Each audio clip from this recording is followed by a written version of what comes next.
USEF for inviting me. It's not a traditional talk that you apply for a scholarship and then move on for higher education here. My journey through, from the time I met her in Koirala school in Koirala, and then I moved on to my higher school, my 10 + 2 in Vancouver, and then how I made use of my opportunities, and sometimes I had to fight for it. Sometimes it was there, I just had to grab it. And I just want to give a brief know-how about what are the opportunities you can have when you move on and apply as an undergrad or a grad student or even a postdoc student in the US. So these are mostly my reflections on what I did throughout the course of the last 15 years or so. So I did my high school in Bronx-Lebanon School in Koirala. There, Sulabh can attest to the fact that we didn't have that much of opportunity. There's no internet. People didn't think of higher education beyond beyond Kathmandu or India. And what we did was our aim was to just go through the SLC and then that's it. If you're good in math or science, bio, you could choose the engineer or a doctor. There's no guidance, and that trend was there for years, and we just followed what our seniors did. So after I came to do my +2 in Vancouver school, there I realized that there were much bigger opportunities that I could make use of and resources. I was exposed to international opportunities. A lot of my seniors had secured fantastic scholarship to Ivy League schools all across the US. People as soon as they went into high school, both A-levels and 10 + 2, they would start preparing for TOEFL, SATs, they would take subject tests, not just the regular SATs, and also the faculty were well versed in writing good letters. And some of the faculty were even well known in the institutions because of previous students who had done very well there. One of our guidance counselor in Vancouver school actually got a Best Mentorship Award from MIT 2 years ago. So it was a very nurturing environment with a good mentorship. And the advantage of being a student there was pretty well versed that I could make use of all of those advantages. But for people who are not there, this is the right place to come. Here you'll get, as Sulabh said, unbiased, which is very important because some of the schools that will try to recruit you are for-profit schools, and some of the schools are non-profit schools.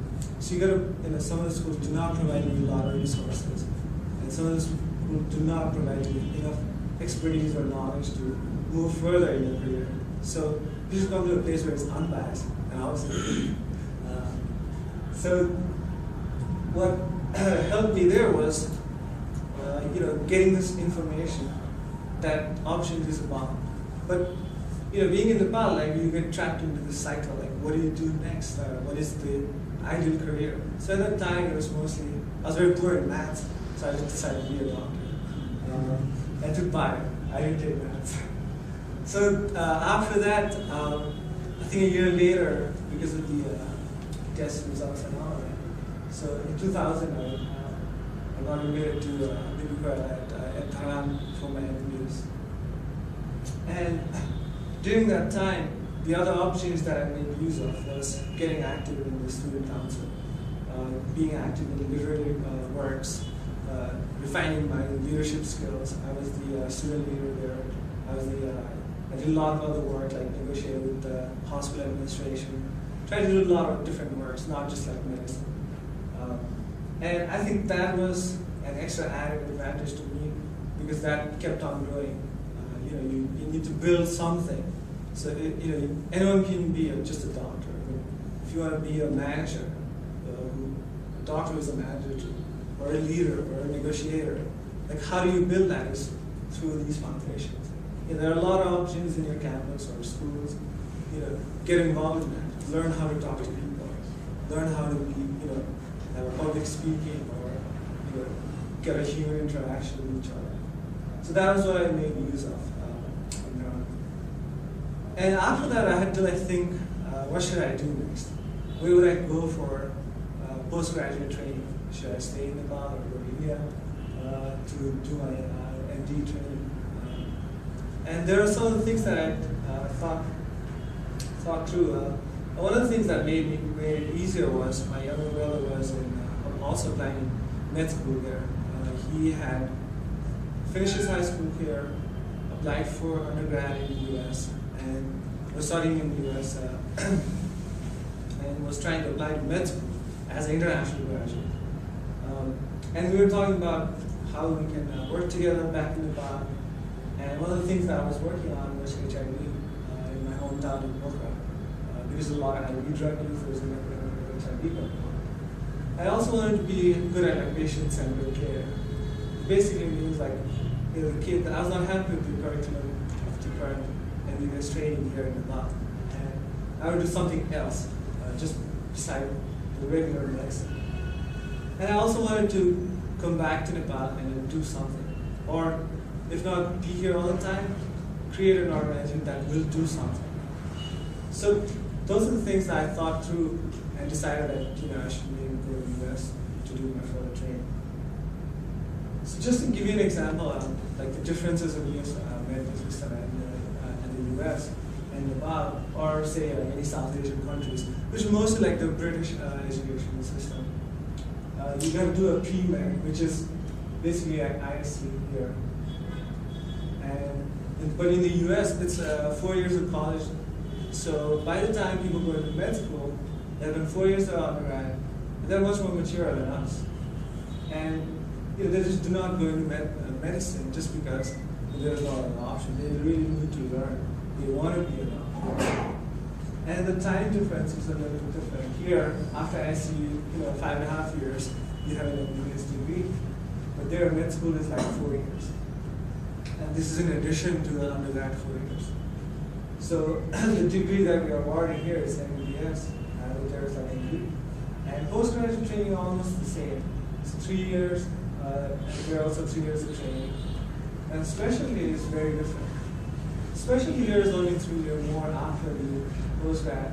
But there you can like stretch it. You could do a lot of things. You could add a PhD to it. You could do subspecialty training. You can sub-specialize.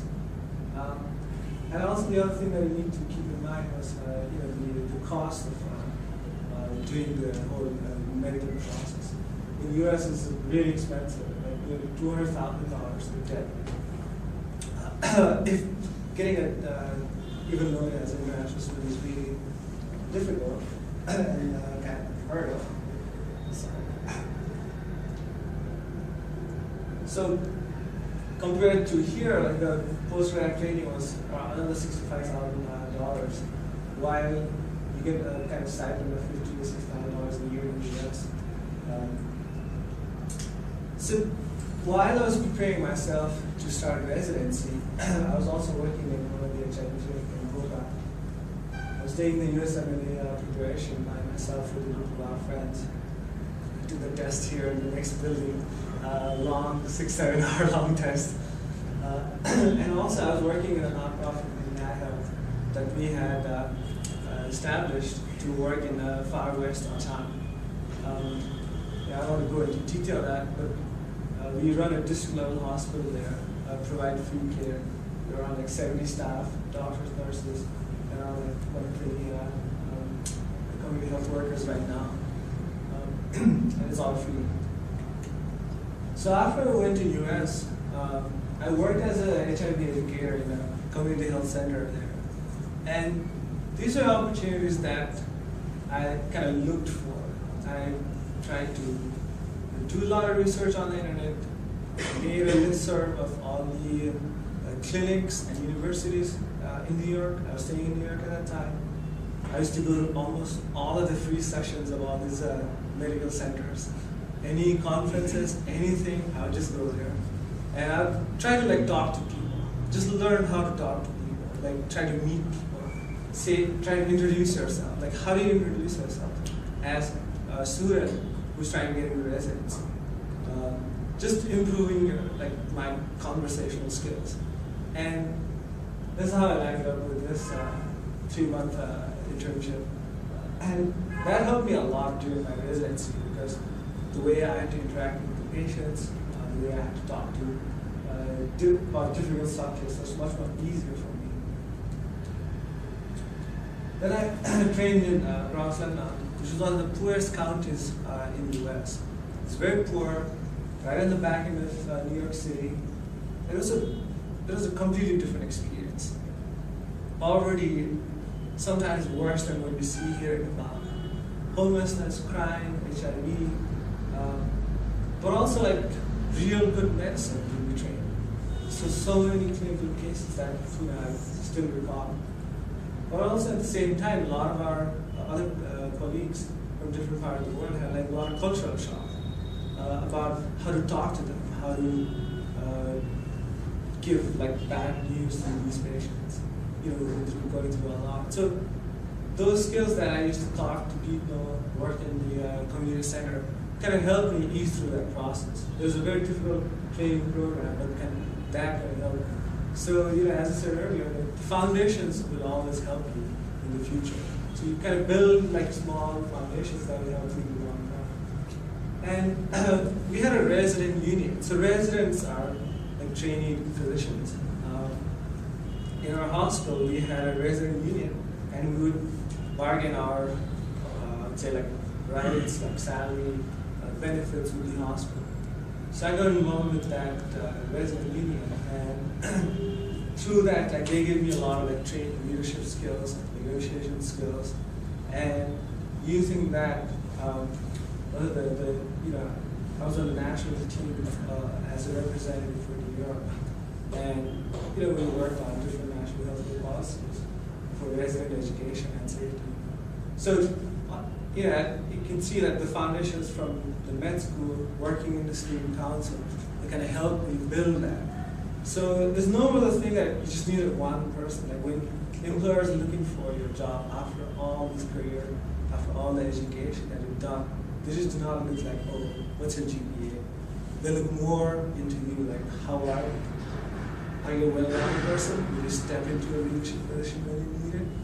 You know, can you work with your colleagues? Are you a workable person? You know, how's your communication skills? Are you able to like express yourself? You know, these are all the things that people look into. And you know, I'll show you later on. So these kind of hone in my leadership skills. And currently I work at Bronx-Lebanon Hospital, which is a teaching hospital, Harvard Med School. And I'm starting as a fellowship, which is an administrative fellowship from this July 2014. Trying to work on patient safety and quality at the Harvard Med School. So, you know, these, I would not say like, you know, this is a little eccentric way of how I try to like grab the resources that I have found. You know, the resident union was always there, the student council was always there in my med school. You know, all these other extracurricular activities were always there. Some people use it, some people took advantage of it. So how do you set yourself apart? You know, you as I already suffered like many times, lack of opportunities. But how do you identify those opportunities and how do you take advantage of them? You know, as you might be applying for undergraduate schools, how do you change yourself? Like when you write a letter, how do you make sure that the person who's reading a letter says like, oh, this person is something different than 5,000 more other applicants? Like, how do you define yourself? And you can start by just like writing down like 15 points about yourself. Saying that, okay, these are the things I'm good at, but these are the things I'm bad at, and this is why I need to get into your school so I can be better at that. Or, you know, how do you change the way people think about you in the first few sentences? So you want to introduce to me, how do you introduce yourself? So like, not just a name, but who you are and what do you want? So, you know, thinking through yourself, first knowing what you want and knowing how to express yourself is kind of important. And nowadays, especially, so I'm also on the recruitment committee for our physician group. And when people apply to our group, like we look for not just plain doctors. once you already, sorry, I have a pretty bad sore throat. So once you apply or get selected through a preliminary application, what people are looking for you is, one, how do you carry yourself, how do you define yourself, how do you see yourself, and whether that institution can help you build on those things. Say you want to be a researcher in cancer, or you want to do like a PhD in cancer biology, and you want to go into MIT. But how do you express that clearly, so the people who are looking into your application say, like, okay, this guy has potential, or we can change this person or mold it into this person, and it's going to do this. It's kind of a little intimidating to think right now that when you're like post-12 or high school. But this is how the rest of the whole people, like rest of the world, like people who are applying to these schools are thinking. It's not this group of people. There are like thousands and thousands of people who apply for undergrad and grad schools. And this is how they're thinking. They're defining themselves. The other thing that the thing is your interpersonal skills. Like how do you translate that into writing and show people that you're a good team worker, or you're a good student. You could be a good part of that, the student community.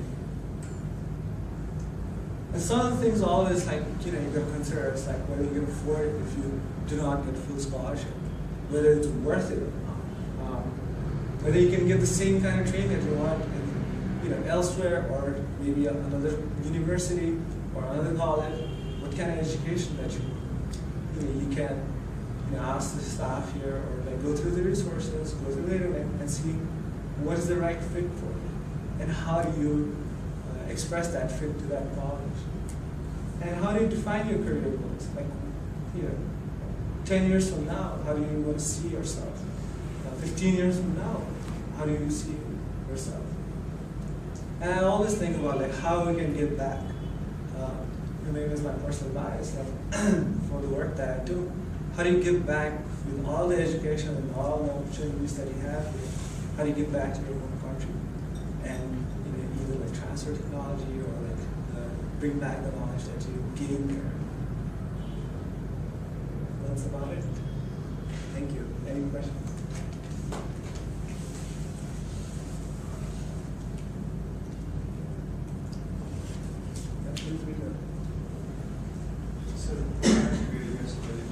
Sorry? How hard to get residency in our residency? Residency? It depends. Have you finished MBBS or have you finished your med school? So, the selection rate is very high. So, one spot for 250 applications from med schools across the US. And so, usually, how much it hard? It depends on like how you define hard. I would say you gotta put in at least like a year of effort, given our like med school structure and the demand of the med school. Like usually in the US, after second year of med school, they get the first step, and the fourth year they get the first step, and then this one. But here, because our curriculum is much more different and much more like over the course of many years. What usually people do is that when they're doing an internship or taking a year off, they prepare for that. So about a year of preparation. And also the really tests are like very expensive. Nearly like $1,200 that test. So there's a significant amount of investment before you decide to go there. Think about the cost of living there. You've got to take a couple of your tests once you're in the US. Your application fee, I would say maybe around like $6,000-7,000 before you actually get into the spot. And how hard to get in international when you're over there? So I mean, recalling from my younger brother's experience, he got into scholarship at Haverford College in Philly. So 4 years of you got scholarship there, but he was applying as an international student to med school, so he had to take the MCATs. Then he did a year off. He worked in a New York State Department of Health, so that kind of helped him boost his application. Then, no one was willing to give him loans because he was an international student. And finally, he got into Yale Med School, which actually is pretty flexible for international students. But there are only 4 out of I think 100 students. So it's very complicated. You did MCAT and USEF, MCAT is before med school, and USF is before residency. So people who take MCATs still have to take USF after med school. So what's the sort of funding? So biomed engineering, it's an emerging field. There's a lot of opportunities to, it depends on where you want to head now. If you want to do undergrad and then grad school, and most of the time you need to do a PhD. So it's a long-term investment, but it's the future. Everything is technology-based, and now we have in our hospital we have a fellowship where you get trained on making more effective devices, designing softwares, a lot of technology on telemedicine, nanotechnology, drug, plastics, tissue. So it's a new field, and there's just too much. It all depends on what you want. If you have interest in both bio and engineering sciences, that would be a very good field. In context of Nepal, I would say if you want to come back, a lot of times you can work on software-based healthcare resources, telemedicine. We use a lot of text message-based data collection in our town, something like that, or designing better anesthesia machines.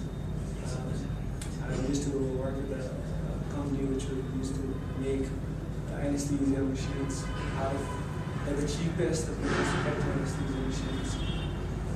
You can do that kind of work. Telemonitoring systems, solar-based. Yeah. That was the best hospital.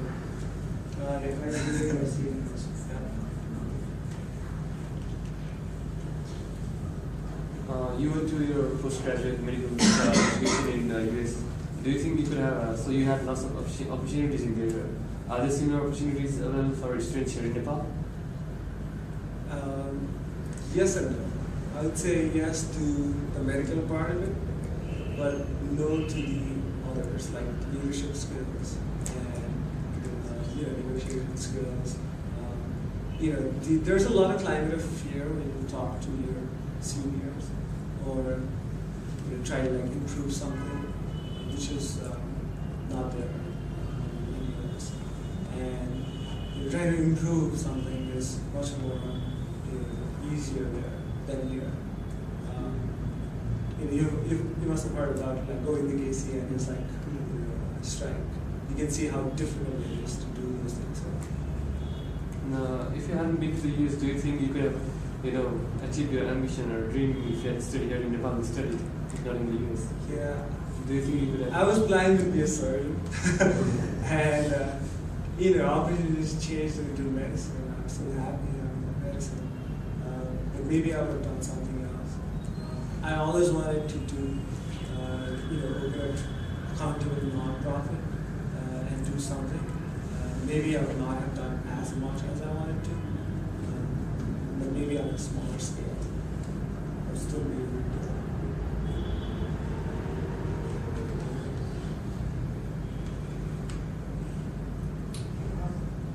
Do you plan to return to Nepal or work in US for some more time? So that's a question I always get asked. And I think here's my take on that is, if I come to Nepal and will be a full-time physician here, I'll not be able to do any of the work that I do on any other days. All I would do is get up in the morning, go to clinic, see patients, get back home.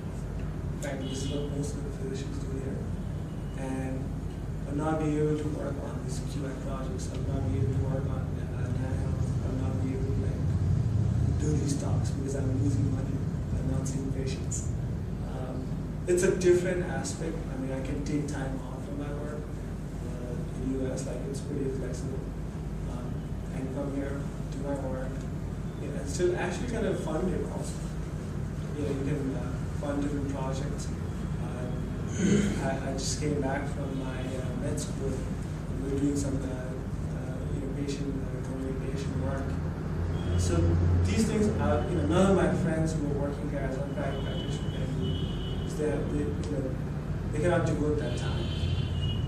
I think that's how I satisfy my guilt that I'm not. Some months ago, I happened to read one 2 or 3 year-old newspaper, and that newspaper talked about a Nepali guy who was leading some kind of cancer research or something at Harvard. Do you know that guy?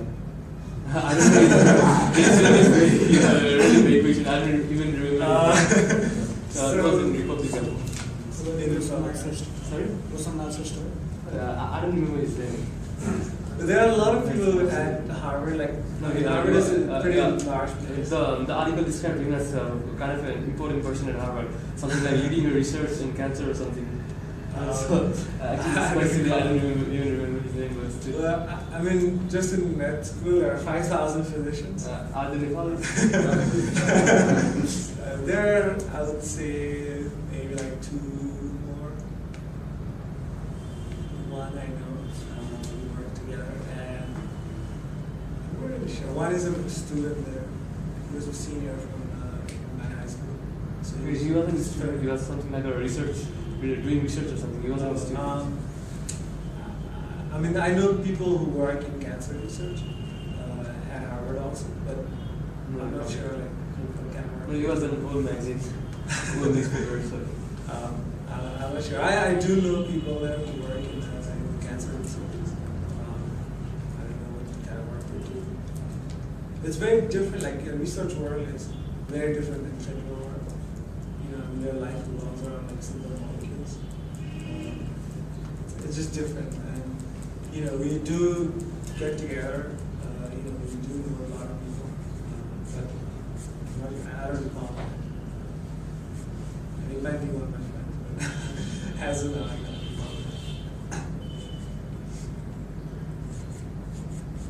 You said that you studied biology because you hated maths. Did you always want to become a surgeon or a physician when you were a child? Most kids have always decided upon their ambition. They say that I want to be an engineer or a doctor or something. Did you have something like that ambition when you were a kid? Not really. I think I was indirectly affected by the culture of what you need to be here. I mean, maybe the time has changed now. When I was growing up, it was doctor, engineer, pilot. That's it, right? And so you hated maths. You had 2 options, and I didn't like flying, so I went into bio. And I mean, frankly, maths was my weakest thing. Even throughout the med school, whatever maths we had to do, it was really hard. But people are good at it, and they're still physicians. So at the end of the day, it's what makes you happy. How long it has been you were there in the States? So I first went there in 2007, and I've been there ever since. So I come back once in a while, if I get time off. Usually when I was doing my training, I didn't have a lot of vacation time, so I usually come for 6 weeks.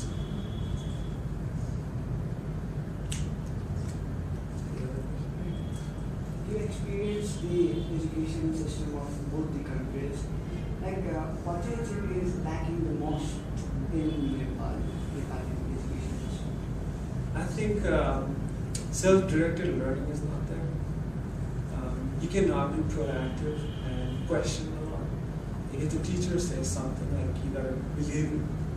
Otherwise, you have that fear that, oh, this teacher's gonna fail me in the test. Okay? And you cannot question it. It's more stronger in medicine.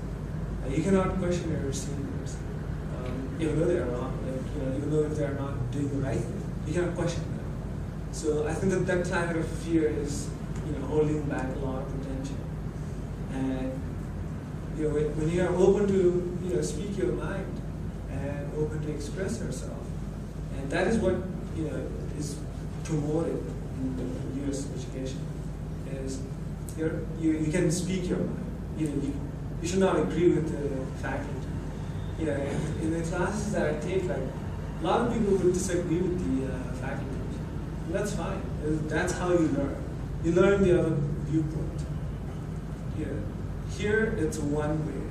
You come into class, give a lecture, that's it. You write notes.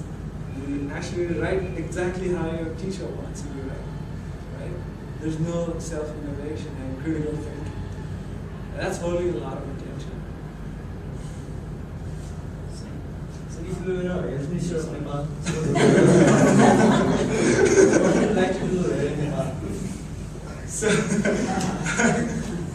I think the problem in our country is it's because people who govern and write policies have kind of forgotten how times have changed, and we still believe on especially in the health sector, it's mostly donor driven. All these big donors will come up with a plan and say, you gotta do this, and the ministry just does that. And once the funding runs out, that's it. It's gone. The project is gone. And we try to change that behavior by making government accountable. You're going to be accountable to your constituents.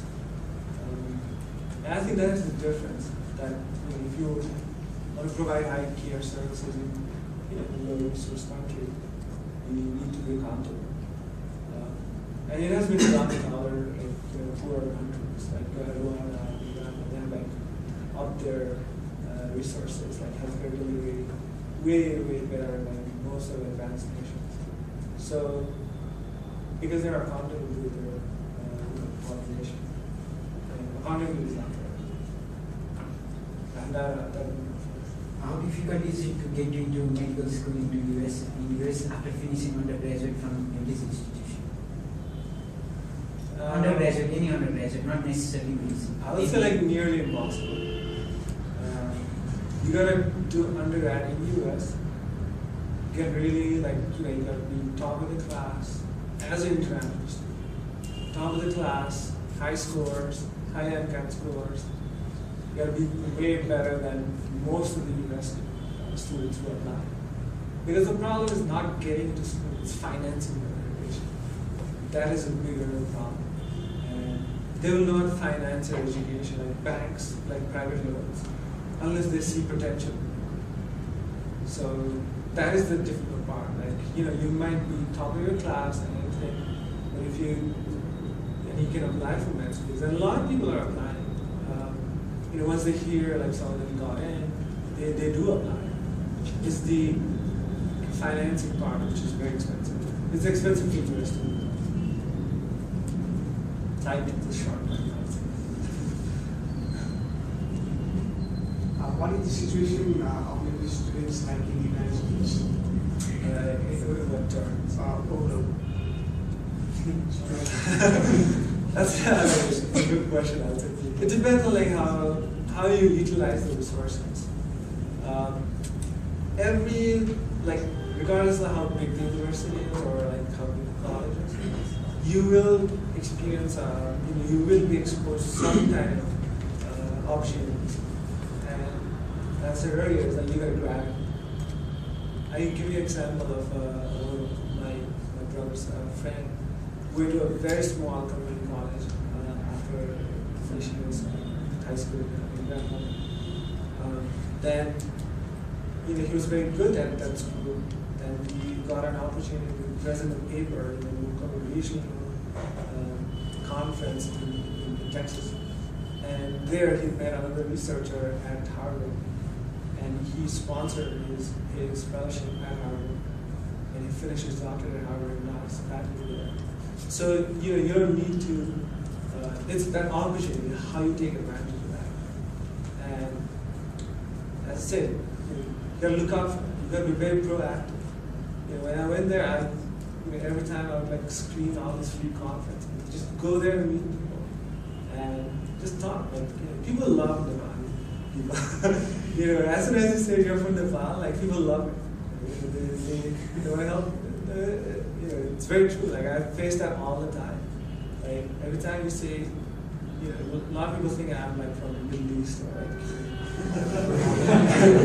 It's sad. There's discrimination, but then there's that feeling of like, oh, people from Nepal are nice people, and they'll help you. And all you need like good foundation, and you need to know where to go. A lot of times, like you go to private colleges, and they cannot finance their education, and they fall into this trap, like transferring from one college to the other, and losing like track of like what they're there for. I hope that answers the question. One more question. Sure.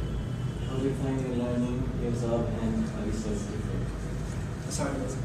So what are the differences between research, learning, and job? So part of my job is to do research, and a lot of the work that I do is mostly to educate myself. There's a lot of self-directed learning. You go to class, like there will be a very basic syllabus. You're expected to do a lot of reading on yourself. So it's a way different than a faculty coming here and giving you lectures. We'll go through all the required topics. Then a faculty coming in and giving you like, this is the syllabus, this is how you're going to go. These are the 200 pages of reading that you have to do the night before to come into my class. So I think that's how it is different. And not everyone enjoys working in an academic center. You have to do a lot of reading and a lot of teaching. People then move on to private hospitals or private industry groups. So you have the opportunity to move on. And I think as a student, like the visa part of it is like when you're on an F1 visa, you have a lot of opportunities. You can, and you can if you feel like you get into med school, you can apply when you're on F1. And the first year of residency, the whole med school is on F1 visa, and then you can do that with T, and then so on. So visa-wise, like there's no problem. It's just the financing part of it, which is much more difficult. So who pays you there? Well, I didn't have to go. I didn't have to pay for the training because I finished my med school year. After graduation or year with year, how you finance for education? So when you do postgraduate training here, they actually pay you as a staff, which is enough for like survival. That's how it is. So in New York, like it's enough for survival. And once you finish your graduate, then you look for real jobs. But also when you go to school, like I did a summer class to get my MBBS. I paid out of pocket. I paid by myself. So there are times when you have to pay by yourself. So it's just weighing the benefit. Like how are you going to use that knowledge to further your career or be better? I would say. How do you finance? I'm not a student there, so I'm a faculty at the university. I don't have to pay for it. So people say that the student go for one of these after plus 2 weeks. If they go to 5 days after plus 2, they have to go their sides of and education so that at last that student will not apply the money nor that education. So all the after forming on the graduate that is lesser Sure. expected to go to foreign countries or whatsoever. So this is how I would put it. You gotta decide what you want to do first. Okay? A lot of times, that's why you come here to like listen to people like Sulab who've gone there, started there, came back. You know, there's a lot of rumors, a lot of these consultants who will prepare you with like prepared answers to go and talk to visa counselor or all of these things. But at the end of the day, it's like when you do undergraduate there, and if you're able to afford it or get scholarships for it, you should take it, because the 4 years of knowledge and exposure that you get, if you do undergrad here, you lose a lot of opportunities there. So if you're deciding on going there and you think you can secure scholarship or finance your education, I think going after like plus 2 is much more important and more beneficial than going after like bachelor's here. It's say if I was a admissions officer, I would try to like think in a way like how I can take this young person and change him into something useful than someone who's almost changed after your bachelor's. Because that's the time of being more mature and learning. And that's how I would think. Is that something correct? Yeah, if you have scholarship, it's better to go. I think that's practice it. And a lot of times when people go for like post-bachelor's is, if you go to PhD programs, you get stipend, so you don't have to pay for education. That's another way of getting into higher education. But think about all the 4 years that all the different faculties have invested in what they need that you don't have. So, since I completed my professional engineering studies, and for 1 year I tried to read MBBS, Sure. so little gap, Yeah. I do something. Finally, I thought, where to go? He will be fascinated by as well as the so I did library. It was only one college in Nepal. But now I feel that there is no lab, nice and very big lab, and all the results are good. Already one has passed. So what do you find? This I mean, I lost a lot of years like doing this transition way, and what it'll help you is to become more mature. Like you didn't learn like theory in these 1 years or like any didactics or any like syllabus-based education, but what you learned was knowing the company or like talking to people and getting experience. So that will help you. Like 15 years from now, you won't think of this 1 year. So you should, if you're applying for biomed, you should apply for it. Be very clear on what you aim to do. Be very clear on how you write it. Then apply for it. Apply for the scholarship. For it. That's it. What difficulties do deputy students generally face in getting familiar to our Indian society around culture? It depends on where you end up, I would say. There are a lot of Nepali students around, and it's much more easier transition. If you go to a school, there are like only 2 Nepali or you're the only one, there's a lot of things to learn. And frankly, I think that would be more beneficial that you can have to struggle to get it compared to like living with or like being in a community which is as easy as being here. It depends. There's no clear answer to that, I guess. Some people find it easy, some people it's very hard.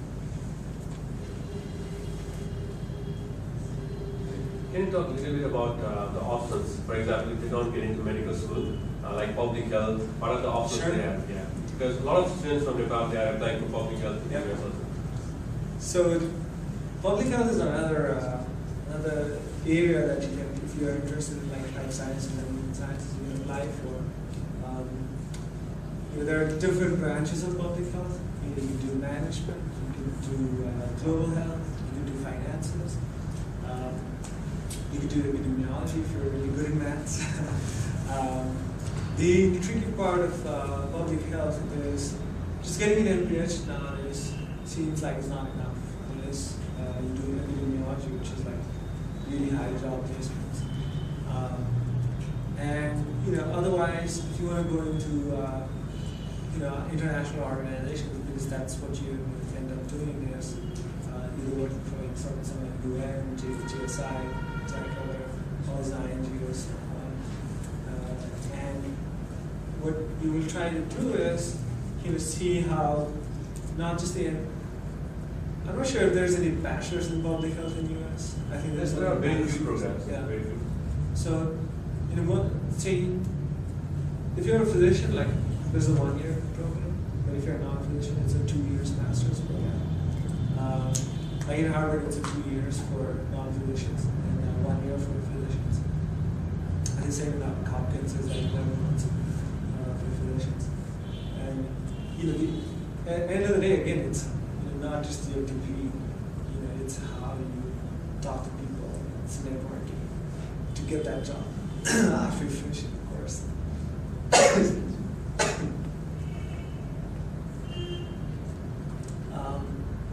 I think I gotta take a GRE and TOEFL, I guess.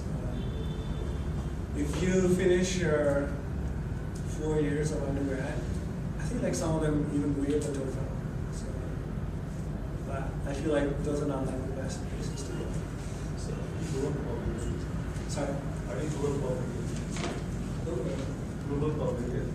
So, global health, usually it's about how to run an international organization, or be on the ground, try to do logistics, or monitoring evaluation. There's so many aspects that I can do on. I think a whole 1 hour topic to talk about. A lot of people do not like that. You go to a rural area and live there for a couple of years. Cannot do that. But people can do desk job or field work. So it depends on how you work. So we have said that once GPA is not everything, we have said you should have a way of learning, communicating, communications, leadership quality, all these matters. So can you please participate in the international conference of biomedical history, and user medicines? Basically, I also participate in biomedical expo, and I also put on the youth pharmacy. And my principal saw that post in the Facebook status and said that, hey, where are you going? You don't go to this expo. So what's about this one? So, once you get into a good university, the principal's comments doesn't matter, right? So, you've done a lot of work. All you need to do now is to sell that work, saying that this is my potential. That if I get trained in this like university, this is who you are training, and this is what I will be. You can use that in designing your CV, and designing your narrative, and your personal essay, saying that this is why you're going to be or that you're going to do.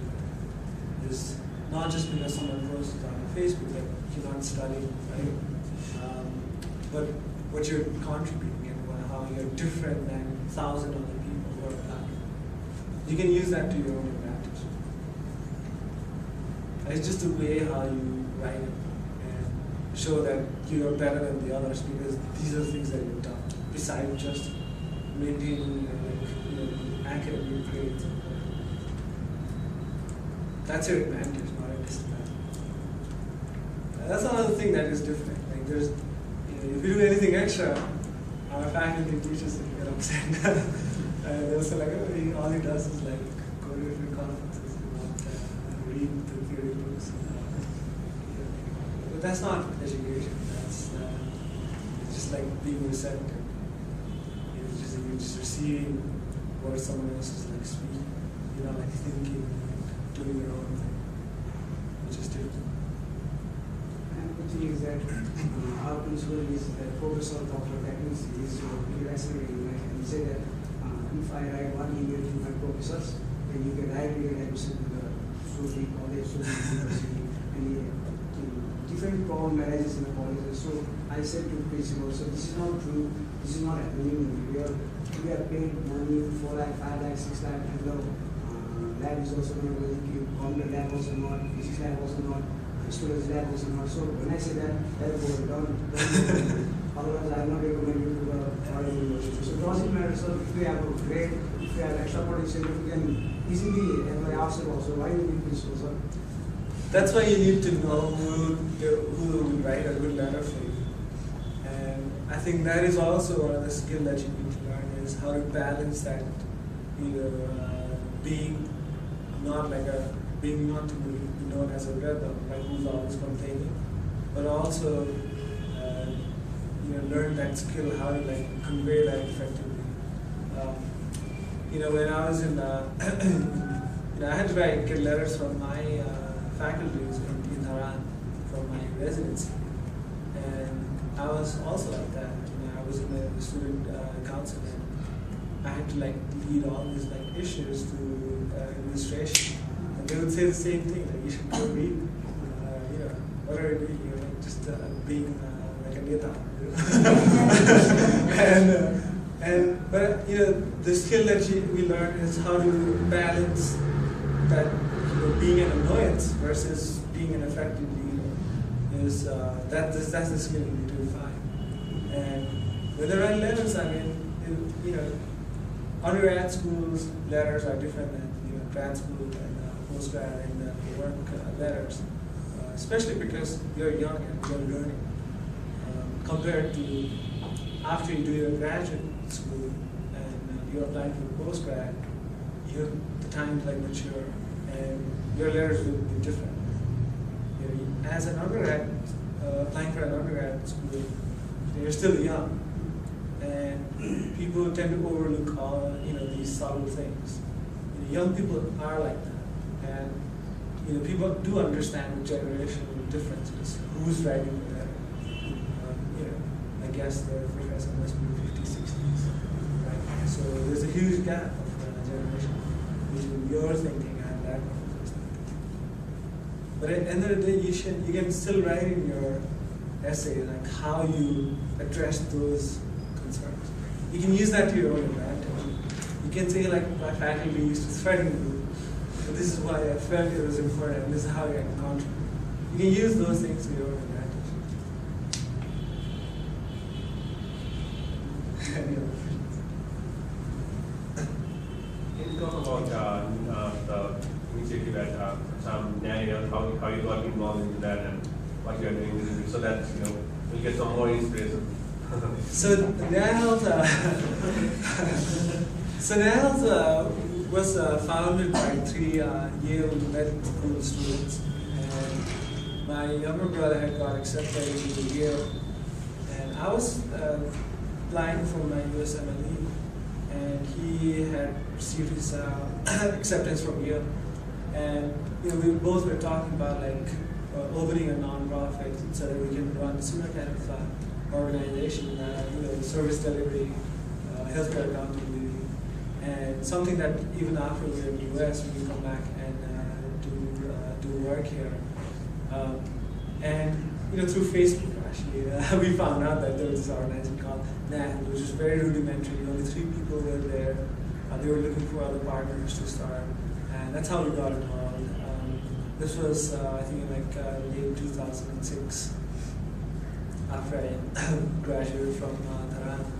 And basically what I did was, at that time, use my connections and negotiated with the ministry to start a non-profit, and then 2 years later we designed Instructor. Both of those were 2 years. Once I was in New York, and Yale is an hour and a half away from New York. So we had long meetings. We raised a little bit of money, and once we had enough money to open a small clinic in 2008, before I started residency, I came here. We recruited some of our own colleagues from MBBS to start as a doctor, and we started the clinic. And 2008, I think the first day we saw 3 people. End of the week we saw 100 people every a day, and it's free of cost. We provide everything, fast forward now, last year we raised $1 million for the hospital, and we have a surgical center, we have 1 MDGP physician, 2 MBBS doctors, around like 8, 9 HAs, around similar like 10, 15 nurses, and around 70 staff members, around like 120 community health workers. And we see around like 300 patients something like that every year. We are also doing a lot of research based on community health. We are using, everything is transparent, all the expenses, donations, everything is online. We believe in a lot of transparency and accountability of what we do and how people trust us with their money. And it's been growing like 300% every year, just because we believe in that transparency model. And now, it's so hard to, we get so many applications for interns, or like people who want to work with us. It's just so hard to like say no. So things have changed a lot rapidly, and I think last year our hospital got the best hospital award in Nepal. So we are innovating, we're improving. We have a complete solar system there. Everything is based on solar power, so no load shedding. And we're increasing the services we provide, and we are now expanding into health posts and sub-health posts, trying to staff it, trying to improve it, and improving telemedicine, radiology, and so on. Where is it? In Assam. Founder is Android or what? Jason and Andrew. There are 3 people. Jason is one.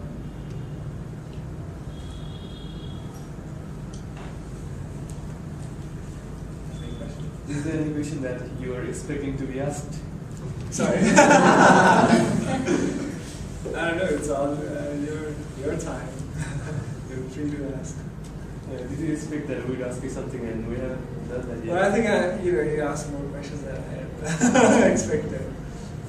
A lot of times it's that culture asking questions that we never ask. I never asked that question to my teacher.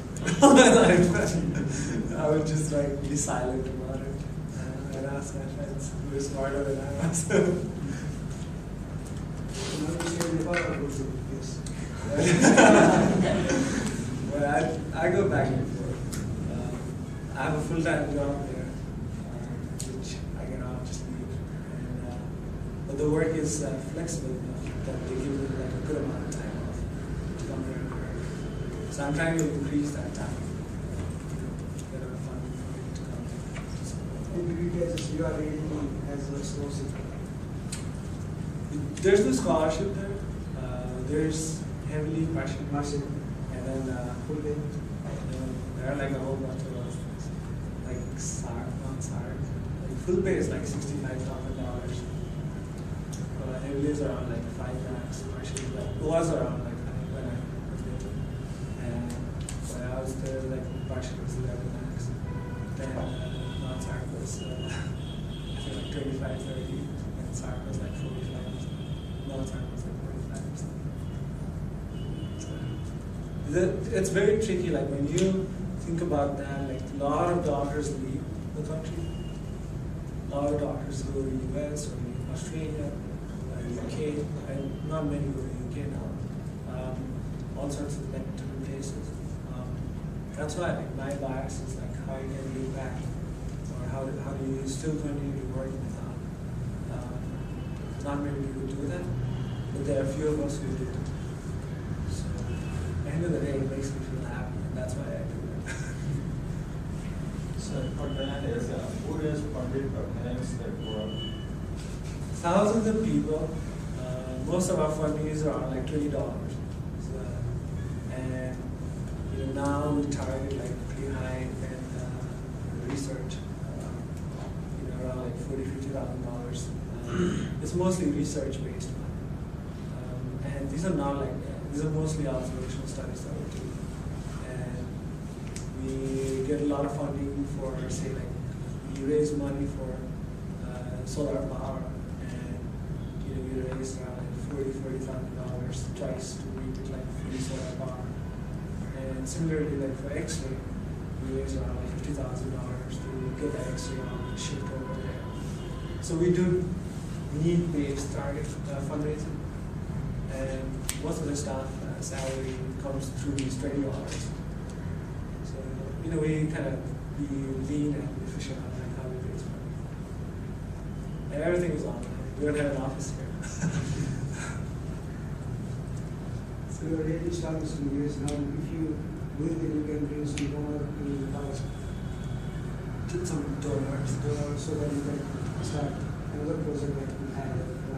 Well, there's so much work to do there, so I would like to focus my work there. If you have not been to Far West, it's an eye-opener. It's like a very different country. People speak Nepali, but that's it. It's a very, very different place. Acham, Darchula, Vaitagi, Doti, these places are, I grew in Koirala. It's very, very different. Like the culture, the mindset, the resources, it's just so foreign. So there's so much work to do here, and we can do it. Just because you're in the US, like you should not forget your case. That's how I see it. So where do you want to be after 10 years? Well, I would like to split my time more like 50-50 between US and Europe. So you want to spend more time on the plane? Yeah, kind of. Any final words of wisdom from you?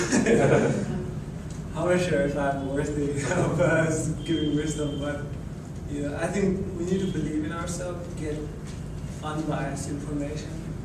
Once you're armed with that information, you can make good choices. And I think you've got to be really realistic about like how much you can, and the way about like if you get scholarship, good for you. If not, you'll be very clear about like if you can afford it or not. Because education is very expensive. It is an investment, and if you invest it well and use it wisely, you'll never regret it.